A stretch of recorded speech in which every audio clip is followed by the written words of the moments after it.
가물어 메마른 땅에 단비가 내려 모든 만물이 소성함과 같이 주님 이 저녁에 우리에게 주의 성령을 보내주셔서 갈라지고 팍팍해지고 또 마음에 여러 가지 공고함을 가지고 있는 우리가 소성함을 입는 시간이 되어지게 하여 주시옵소서. 이제 말씀 앞으로 나갑니다. 주님 생각나게 하시고 깨닫게 하시는 영이신 성령님이 우리에게 말씀에 대해서 눈이 열려지게 하시고 또 믿음의 확신 가운데 기도하게 하여 주시옵소서. 이 모든 말씀 예수님의 이름으로 기도드립니다. 아멘. 함께 묵상할 말씀은 요한복음 20장 1절부터 18절까지 신약성경 182면 말씀입니다. 요한복음 20장 말씀입니다. 1절부터 18절까지 주신 말씀을 교독으로 말씀을 묵상하고 마지막 절은 함께 읽도록 하겠습니다. 제가 먼저 읽습니다. 안식 후 첫날 일찍이 아직 어두울 때에 막달라 마리아가 무덤에 와서 돌이 무덤에서 옮겨진 것을 보고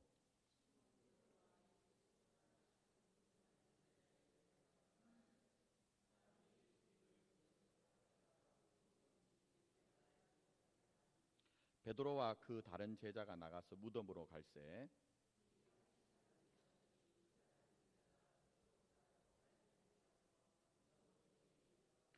구부려 세마포 놓인 것을 보았으나 들어가지는 아니하였더니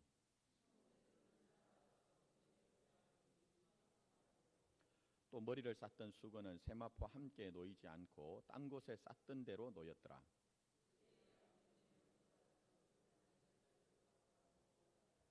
그들은 성경에 그가 죽은 자 가운데서 다시 살아나야 하리라 하신 말씀을 아직 알지 못하더라.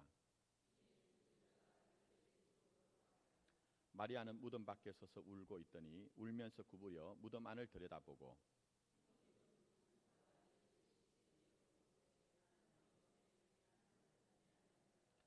천사들이 이르되 여자여 어찌하여 우느냐 이르되 사람들이 내 주님을 옮겨다가 어디 두었는지 내가 알지 못함이니라.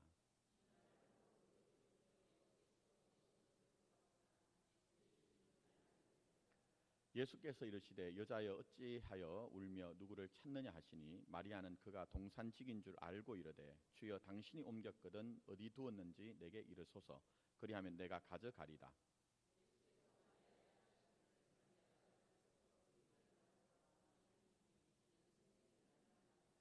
예수께서 이르시되 나를 붙들지 말라 내가 아직 아버지께로 올라가지 아니하였노라. 너는 내 형제들에게 가서 이르되 내가 내 아버지 곧 너희 아버지 내 하나님 곧 너희 하나님께로 올라간다 하라 하시니 막달라 마리아가 가서 제자들에게 내가 주를 보았다 하고 또 주께서 자기에게 이렇게 말씀하셨다 이러니라. 아멘. 기독교 신앙은 늘 역설적이죠. 그래서 이제 빛이라는 것은 어둠이 전제가 되고 있습니다. 어둠이 없는 빛이란 것은 없어요. 생명이란 것도 마찬가지입니다. 생명은 죽음이 이제 통과할 때 그게 이제 생명이 나타난다 그렇게 보고 있습니다. 근데 이 기독교 신앙이 우리에게 많은 부분에서 걸리죠. 어떤 부분에 걸리느냐? 우리가 사망의 음침한 골짜기를 지나갈 때 우리는 앞이 보이지 않습니다. 또 옆으로도 우리가 힘들고 뒤로도 물러설 수가 없는 그런 지경에서 이것이 끝이고 결론이 아닌가 하는 그런 이제 생각이 들죠. 근데 문제는 그렇게 보고 그렇게 판단하면 실제적으로 그렇게 되는 것입니다. 그래서 오늘 여기 이제 이 장면을 통해서 좀 우리가 몇 가지를 좀 묵상했으면 좋겠다는 것입니다. 자, 오늘 이제 보시면 주님이 죽으신 후에 3일째 되던 날, 안식일 첫날 이런 새벽에 이제 마리아가 이제 그 향품을 가지고 주님의 그 무덤을 찾습니다. 자, 그런데 무덤이 아시는 것처럼 이미 빈 무덤이에요. 마땅히 있어야 할 예수님의 시신이 없는 것입니다. 깜짝 놀라가지고 이제 제자들을 향해서 왔습니다. 2절 말씀 보시면 이제 누가 예수님의 시신을 가져갔다고 그렇게 얘기를 합니다. 근데 어디에 뒀는지 모른다고 자기의 그런 이제 충격적인 얘기를 하게 됩니다. 자, 그래서 오늘 여기 이제 이 장면이 시작이 되면서 부활하신 주님의 그 부활 앞에 생명 앞에 한 3가지 정도 반응이 나와요. 응답이 나오는데 이게 사실은 부활과 생명에 관한 것뿐 아니라 우리의 믿음 전체를 설명을 하고 있습니다. 자, 그러면 이제 여기에 이제 반응을 좀 봤으면 좋겠습니다. 첫 번째 반응은 믿지 못하는 것입니다. 사도들의 대부분 또 이제 제자들의 대부분은 여기에 믿지 못하고 있습니다. 자, 거기 제가 말씀 노트를 기록해 놨는데 한번 보십시오. 누가복음 24장 11절. 병행 본문입니다. 누가는 이렇게 이제 얘기를 합니다. 사도들은 그들의 말이 헛탄한 듯이 들려 어떻게 했다고 하여 믿지 아니하니, 이렇게 얘기했습니다. 그러니까 사도들, 대부분의 사도들은 마리아의 말을 듣고 기뻐한 것이 아니고 그녀의 말을 헛탄한 말로 여겼다, 그렇게 얘기합니다. 사람이 죽었던 사람이 살아날 리도 없고 또 예수님이 살아나셔서 시신이 사라질 리도 없다는 것입니다. 전혀 믿을 어떤 그런 이제 마음을 가지지 않은 것을 볼 수가 있는 것이죠. 자, 그렇다면 지금까지 예수님의 제자들 대부분은 어떤 면에서는 이 막달라 마리아라는 여인보다 훨씬 많은 시간과 사역의 현장에 있었습니다. 수많은 말씀을 듣기도 했고 때로는 주님께서 죽은 자까지도 일으키시고 살리시는 장면도 그들이 다 경험을 했을 것입니다. 그러나 중요한 것은 뭡니까? 그 사건이 내 사건이 아닌 거예요. 그 말씀이 내 말씀이 아닌 거예요. 그러니까 그 오늘 주님께서 부활하셨다는 사건이 전혀 믿을 수가 없는 일이 되고, 더 나아가서는 막달라 마리아가 하는 일들이 전부 다 헛탄한 일로 되는 것입니다. 자, 구약에서도 여러분 마찬가지 사건이 하나 나오죠. 소돔과 고모라 성이 이제 심판과 진노 아래 있을 때에 하나님의 사자가 아신 것처럼 롯에게 이제 와서 그것을 전해주지 않습니까? 근데 그 소식을 롯이 자기의 가족들에게 전했을 때 어떤 반응이 일어납니까? 그 가운데 특별히 롯의 사위들은 롯의 말을 듣고 어떻게 여겼다고 하죠? 성경에서는 농담으로 여겼더라, 그렇게 얘기를 하고 있어요. 여러분, 사실 우리가 이 땅을 살다가 보면 우리의 눈으로 보는 것, 들리는, 귀로 들리는 얘기들, 우리의 감각적으로 우리에게 다가오는 환경에 관한 것들, 조건에 관한 것들 훨씬 우리에게 강렬하게 다가옵니다. 그럼 아무리 주님이 우리에게 진리에 관한 말씀을, 생명에 관한, 부활에 관한, 하나님의 나라에 관한 말씀을 우리에게 전해줬다 해도 우리가 우리의 가진 어떤 경험들이 우선시되면 하나님의 말씀, 그 주님의 진리의 말씀조차도 허탄하게 들리기도 하고 농담처럼 들리는 것이죠. 그래서 오늘 여기에 보시면 어떤 면에서는 비유적으로 들면 밑빠진 독에 물 붓기와 같은 것이 바로 오늘 여기에 대부분의 제자들의 모습인 것입니다. 자, 그 다음에 이제 두 번째 반응이 있습니다. 그 두 번째 반응을 보시면 베드로와 요한은 다른 제자들과는 좀 다릅니다. 그러나 문제는 뭐냐면 적극적으로 믿지 못했어요. 인정하기는 인정했으나 그러나 적극적으로 믿지 못한 그런 모습을 보게 됩니다. 자, 말씀을 보시면 베드로와 요한이 막달라 마리아 얘기를 듣고 이제 함께 왔던 것 같아요. 함께 와가지고 그 무덤 안을 이제 들여다보게 됩니다. 그랬더니 그 무덤 안에 실제적으로 예수님의 시신이 보이지 않고 시신을 쌌던 세마포와 수건이 잘 정리된 모습을 보게 됩니다. 물론 이제 다른 제자들은 이 말을 허탄한 말로, 잘못된 말로 이해를 하고 있지만, 그러나 오늘 여기에 말씀을 보시면 베드로와 요한은 그렇지는 않아요. 자, 9절 말씀 한번 보시기 바랍니다. 20장 9절 말씀, 그게 보시면 그들은 성경에 그가 죽은 자 가운데서 다시 살아나야 하리라 하신 말씀을 아직 알지 못하더라, 이렇게 이제 얘기를 합니다. 자, 알지 못하더란 말은 다르게 번역하면 깨닫지 못하더라는 거예요. 지금까지 안 들었던 것이 아닙니다. 주님이 하시는 말씀 들었습니다. 제가 이미 말씀드린 것처럼 다른 제자들처럼 그 기적의 현장, 하나님의 나라의 현존인 현실인 그 기적의 현장에 그것을 보기도 하고 경험하기도 하고 감탄도 하기도 했습니다. 근데 실제적으로 그 말씀이 주님이 나는 부활이요 생명이니 나를 믿는 자는 죽어도 살겠고 살아서 나를 믿는 자는 영원히 죽지 아니하라는 말씀이 자기에게 적용이 되지 않는 거예요. 깨닫지 못한 거예요. 그래서 적극적인 믿음의 자리로 나가지를 못하는 것입니다. 그래서 이들이 적극적으로 믿지 못할 때 어떤 현실이 있느냐. 자, 10절 말씀 한번 보십시오. 거기에 보시면 이에 두 제자가 어디로 돌아가죠? 자기의 집으로 돌아가는 것입니다. 만약 이들이 주님의 부활을, 생명의 주님을 믿었다고 하면요, 이들은 그 무덤에서 기다렸을 것 같아요. 그런데 이들은 그렇게 하지 못하고 적극적으로 믿지 못하니 허탄하게 다른 제자들은 그 말을 아예 믿지 못했지만 이들도 강한 믿음과 확신을 가지지 못하니 자기 집으로 돌아가는 그런 이제 상황들을 이제 보게 되는 것입니다. 누가복음 24장 12절에는 조금 더 자세하게 이제 설명이 이렇게 됩니다. 제 말씀 노트에 기록되어 있습니다. 베드로는 일어나 무덤에 달려가서 구부려 들여다보니 세마포만 보이는지라 그 된 일을 어떻게 여겼다고 하죠? 놀랍게 여겼다는 겁니다. 깜짝 놀랐다는 거예요. 근데 여러분, 우리가 어떤 사건을 우리가 경험할 때 충격적으로 어떤 일들을 놀랍게 여기는 일들이 그게 내 것이 될까요, 여러분? 저는 목회를 하면서 수많은 사람들이 때로는 어떤 일들이 있을 때 정말 하나님의 은혜가 이렇게 큽니다. 내가 그전에 알지 못하는 이런 일들을 통해서 내가 내 삶에 큰 충격을 받았고 나는 이렇게 살 것입니다. 하지만 때로는 그런 것들이 아무 소용없는 것을 보게 됩니다. 놀라는 일들이 우리에게 믿음의 삶을 살게 하는 것이 아니라는 것입니다. 그래서 오늘 여기에 이제 보시면 이 제자들은 시신이 없어졌다는 사실을 확인하기는 했지만 사실은 이것이 놀랄 일 정도로 생각했기 때문에 그만 자기 집으로 돌아가는 그런 모습들, 그게 바로 오늘 여기에 베드로와 또 요한의 모습인 것이죠. 자, 그러면 우리는 어떤 믿음을 가져야 될까요? 마지막 이제 막달라 마리아의 믿음을 한번 보겠습니다. 막달라 마리아의 믿음은 적극적인 믿음입니다. 자, 안식일 후 첫날 이른 새벽에 무덤을 찾아갔더니 주님이 없어요. 또 확인을 했습니다. 그래서 이 확인을 하고 난 후에 제자들이 뛰어가서 그 사실을 알렸습니다. 자, 그러면 여기서 우리는 생각할 수가 있죠. 하나는 대부분의 제자처럼 그 말을 믿지 않거나 아니면 믿기는 믿어도 적극적으로 믿지 못하던 베드로처럼 자기의 집으로 돌아갈 수가 있는 것이죠. 자, 그런데 이 본문의 말씀을 잘 보시면 이 막달라 마리아는 자기 집에 돌아가지 않습니다. 자, 11절 말씀 한번 보십시오. 마리아는 무덤 밖에 서서 울고 섰더니 울면서 구부려 무덤 안을 들여다보니 다시 이제 무덤으로 왔다는 거예요. 근데 우리말 성경에는 앞에 이제 사라진 부분, 삭제된 부분이 있습니다. 그게 뭐냐 하면 그러나라는 부분이 나옵니다. 그러니까 이 막달라 마리아의 말을 허탄한 말로 여기는 사람이 있었고 막달라의 마리아의 말을 희한한 말로 신기한 말로 여겼지만 적극적으로 믿지 못했던 사람이 있었지만 그런 사람들과는 전혀 다르게 그러나 이 막달라 마리아는 적극적인 믿음을 가지고 있기 때문에 다시 빈 무덤으로 돌아왔다는 거예요. 사실은 여러분 한번 잘 생각해 보십시오. 무덤에 다시 돌아온다는 것은 의미가 없는 일입니다. 장례를 집례를 하다가 보면 여러분 많은 경우에 장례를 다 끝내면 유족들도 상제들도 전부 다 마무리가 되면 집으로 돌아오거든요. 근데 집으로 돌아오는 게 보통 상례 아닙니까? 근데 오늘 여기에 마리아는 보통 사람들이 그렇게 하지 않는 행동, 다시 가가지고 빈 무덤을 그런 떠나지 않고 그 모습을 보는.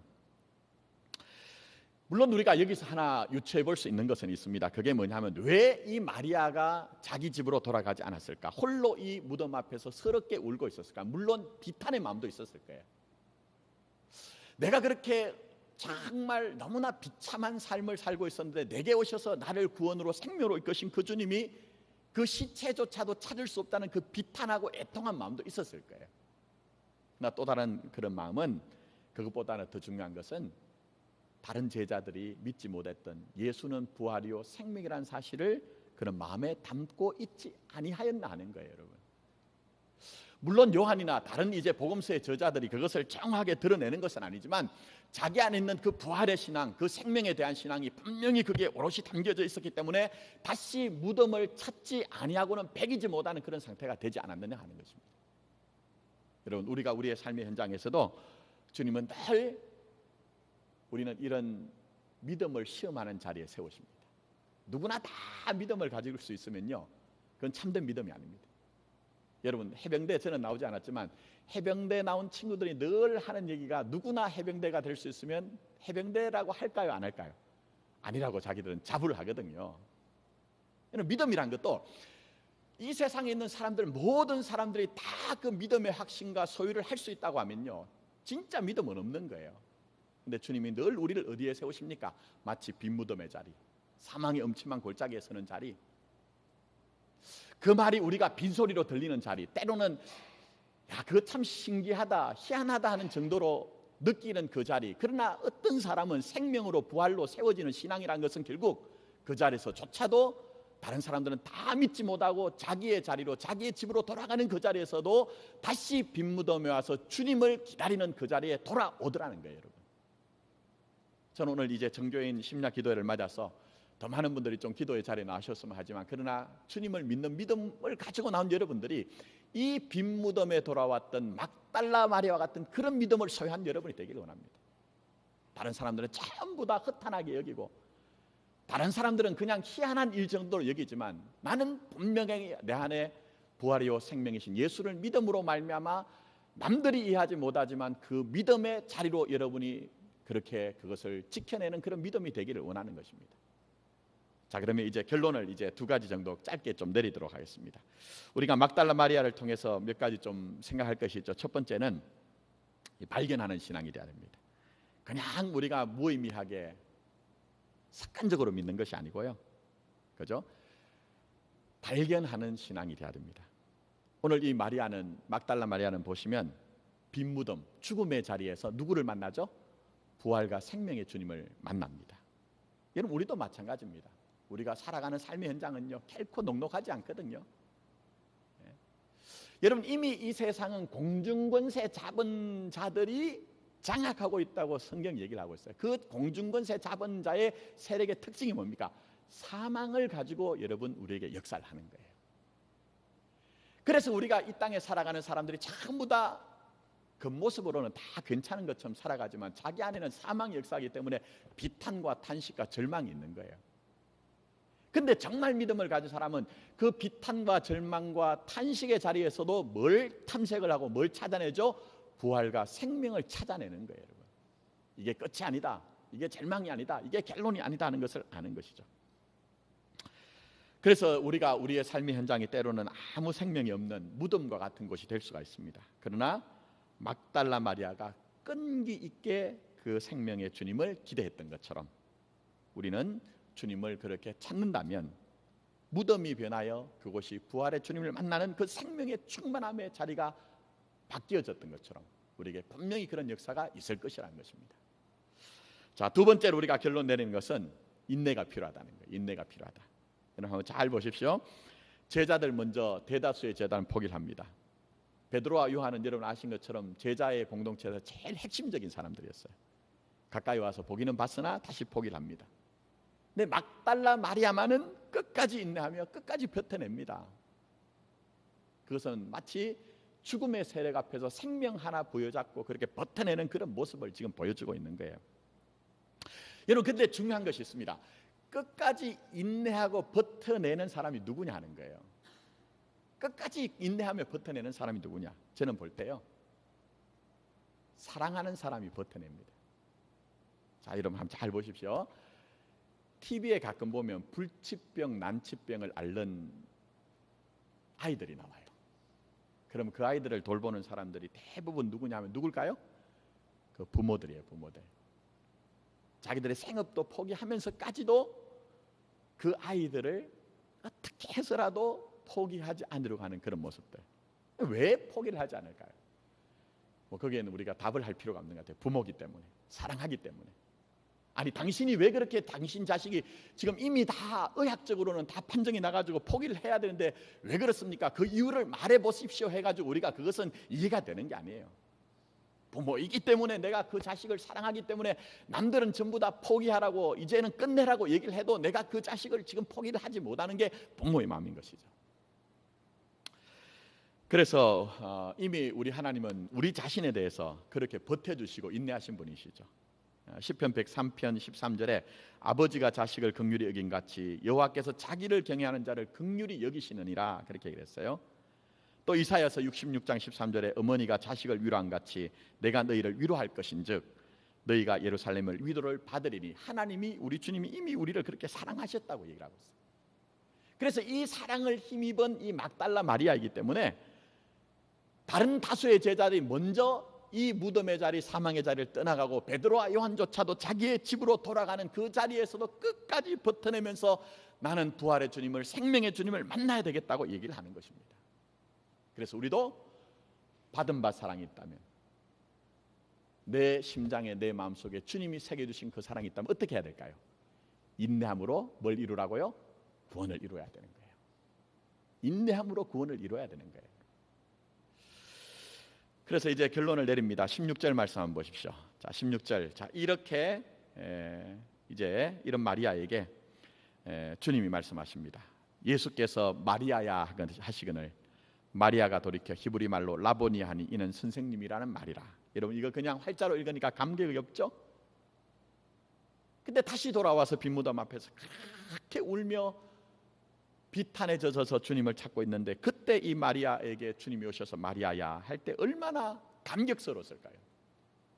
주님의 가슴에 푹 안겨서 어떤 면에서는 뭐 펑펑 울면서 폭포수 같은 눈물을 그렇게 쏟으면서 자기를 긍휼히 계시는 그 주님의 사랑, 그걸 이제 확인했을 것이 아니냐 하는 것입니다. 이제 말씀 맺습니다. 아직도 우리가 우리의 삶의 현실, 가정이나 우리의 공동체나 또 우리가 조금 더 확대를 한다면 우리 나라와 민족 가운데는 마치 빈부덤의 현실 같은 여러 가지 것들이 있을 것입니다. 그러나 주님이 이러한 모든 조건과 환경조차도 우리에게 어떻게 가동을 하십니까? 시험이라는 것으로 여러분에게 지금 다가오고 있습니다. 그러면 많은 제자들처럼 주님의 그 말씀을 허탄한 말로 여기고, 또 베드로와 요한처럼 믿기는 믿었으나 적극적인 믿음을 가지지 못해서 자기의 집으로 돌아갔던 그런 믿음을 가지거나, 그런 믿음이 아니고 이 마리아처럼 정말 적극적인 믿음을 가져서 우리에게 생명이 나타날 때까지, 생명을 발견할 때까지 인내하고 버팀으로 말미암아 우리에게도 마리아야라고 말씀하신 그 주님이 우리의 음성에 들려지고 우리의 남긴 인생의 그 감격 속에서 주님만 따라가는 그런 믿음의 삶이 되기를 예수님의 이름으로 축복합니다. 아멘. 우리 함께 찬양